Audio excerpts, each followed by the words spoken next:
Hello, everybody, and welcome to the Backstory Podcast.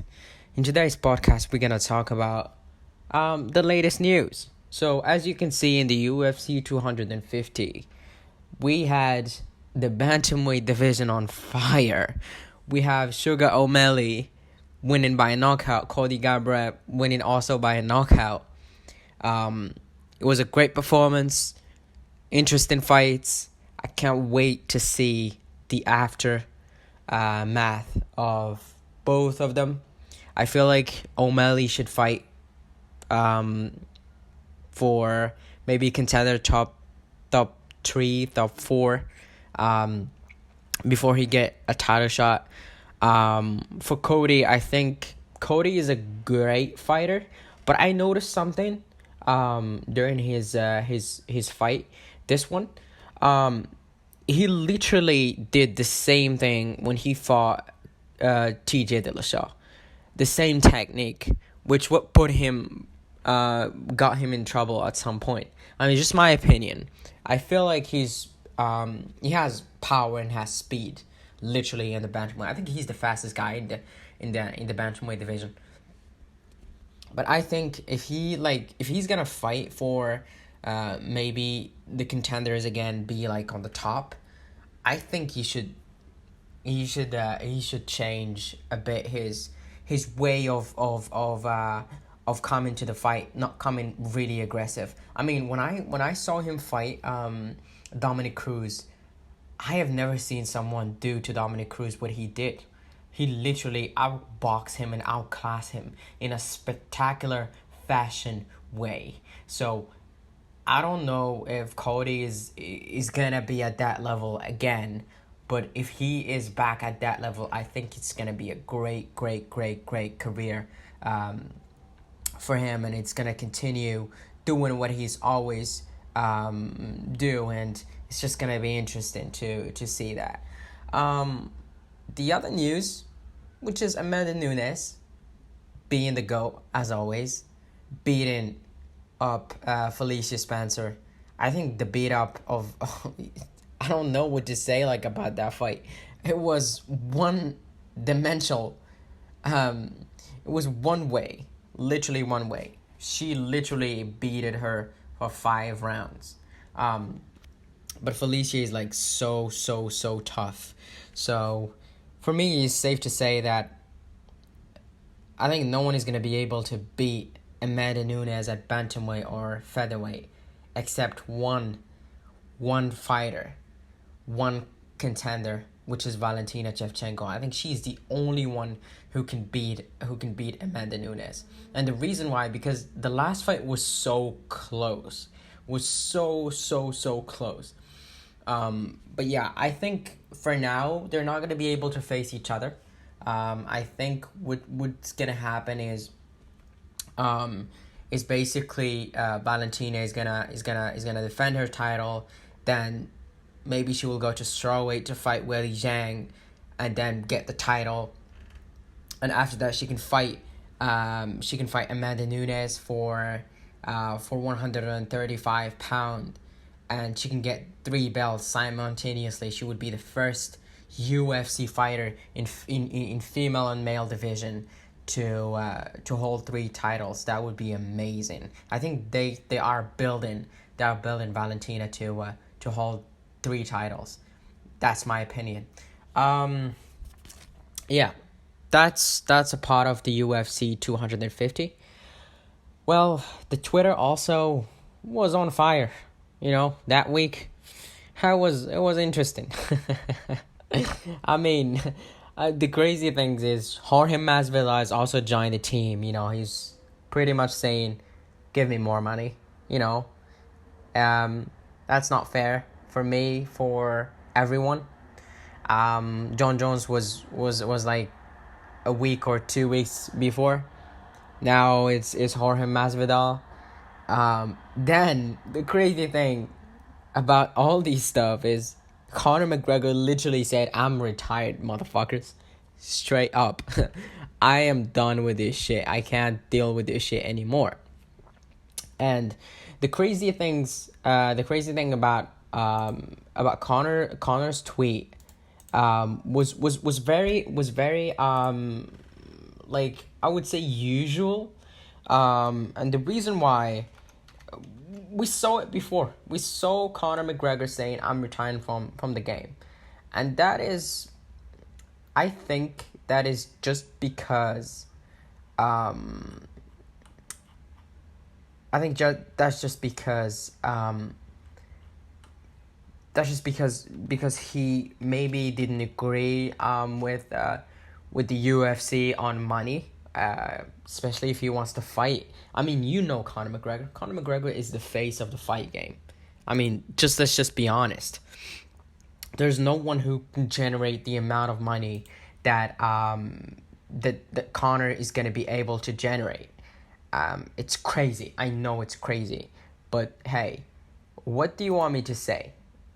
Is it true that he retired?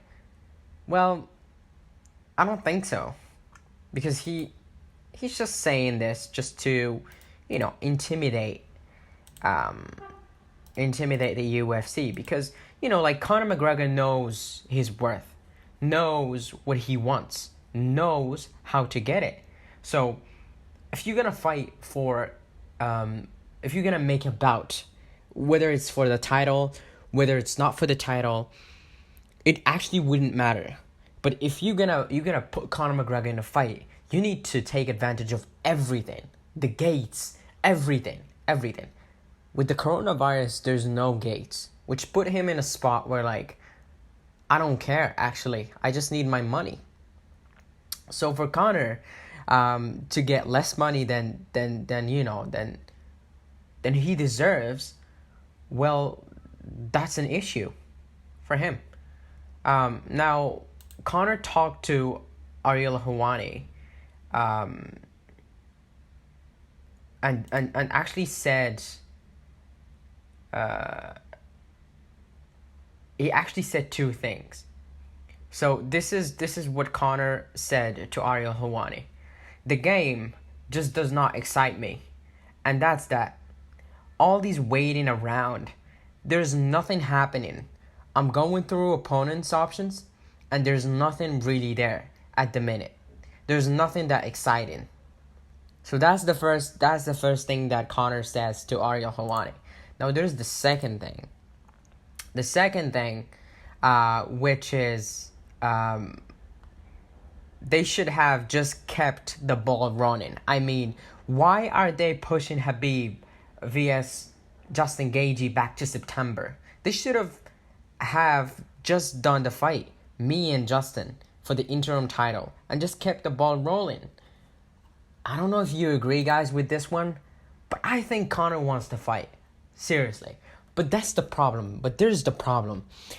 The thing is, so imagine, guys, you are the president of the UFC. Conor generates a tremendous amount of attraction when he fights, or a tremendous amount of money. Imagine. And in this particular time, you can't bring the fans to fight, to see the fight, right? You can't do it. Now, how are you going to handle this situation? Are you gonna make Conor McGregor fight and let him do his thing, and then assume that maybe the numbers will be all right when it comes to streaming?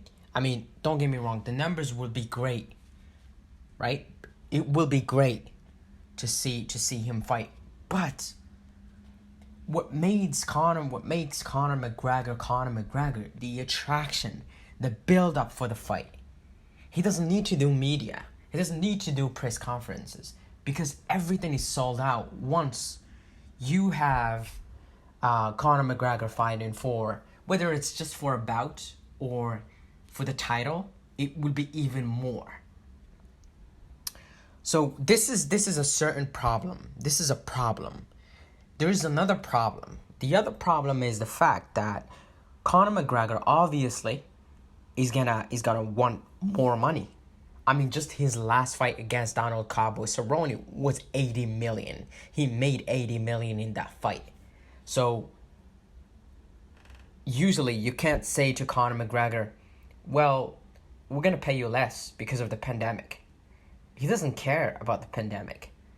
He just, if he wants to fight, yeah, put me and put the numbers right, or at least close to the number that I made when I fought Cerrone. Don't give me less money. Do you know what I mean? So yeah, that's a part of it. That's a part of what Conor said. Now the Conor's tweet, he tweeted 2 tweets. The first one, it was in June 7th. And he said literally, I think it was in Saturday. Yeah, I think it was in Saturday at fight night. He said, "Hey guys, I've decided to retire from fighting. Thank you all for the amazing memories. What a ride it's been. Here's a picture of me, myself, and my mother in Las Vegas post on one of the world title wins. Pick the home of your dreams. Mags, I love you. Whatever you desire, it's yours." Now, there's the second tweet that was "Happy Retirement Daddy." I think it's just being a frustrated, pretty much excited, hungry. He just wants to get back and to fight. And we didn't see Conor McGregor when he was fighting Khabib, excited and motivated to fight. Now he's excited. He's really ready to get back to fighting. But the UFC, is holding him back. Just because, I think, in my opinion, he's holding him back just because they can't pay him a lot of money and they're gonna lose money. Because if without a crowd, you literally cannot generate the amount of money that you can generate with Conor McGregor. That's the truth. So technically, you're gonna pay him closely to the same amount of money that normally he deserves. And secondly, you're gonna lose a lot of money because you don't have a gate. So as a businessman, I think that's where Conor McGregor is a bit frustrated. It's sad, but it's justifiable as a business person, as an entrepreneur. I think everyone understands this mindset of how Dana White work. At the end of the day, it's business. So you need to take that into consideration. Now, there is an interesting, I would say, post in Floyd's Instagram. Well, he said, "If I'm not mistaken, didn't you tell Mike Tyson that you would beat me if we fought a second time? Now you're quitting? I thought you wanted to be the best, or to beat the best. Well, if you decided to come back, I will be waiting to punish you again." Now, this is interesting because Conor would gladly take that fight. And I think that will be also an interesting one to see how Conor evolved through the years. But also at the same time, he needs to keep focus. He needs to win that title back if he wants to get back to the ring and bring the hype again, and fight with Floyd and make a huge amount of money again. Now, my opinion is Conor just waiting for the right moment to get back. But for now, I would guess that he's technically retired.